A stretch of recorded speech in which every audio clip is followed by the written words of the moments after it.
এবার খুব ভালো করে গ্রামে ঘুরবো। কিন্তু একটা কথা বলতো, আমাদের যে একটা বন্ধু ছিল সৈকত, ওর কি অবস্থা?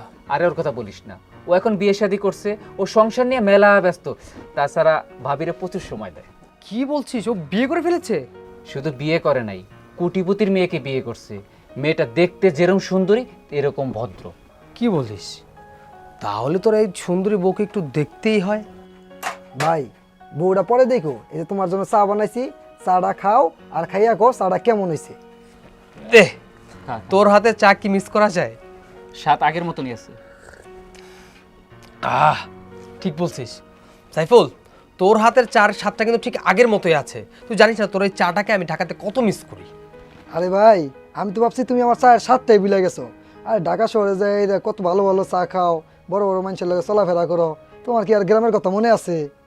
না রে, আমি এই চার স্বাদ কি করে ভুলি বল? আর আমি তো এই গ্রামেরই ছেলে, এই গ্রামকে আমি ভালোবাসি, এই গ্রামের লোকজনদেরকেও আমি খুব ভালোবাসি। আর শোন, ব্যবসার কাজের জন্য শহরে থাকতে হয়, তা না হলে কিন্তু আমি শহরে থাকতাম না।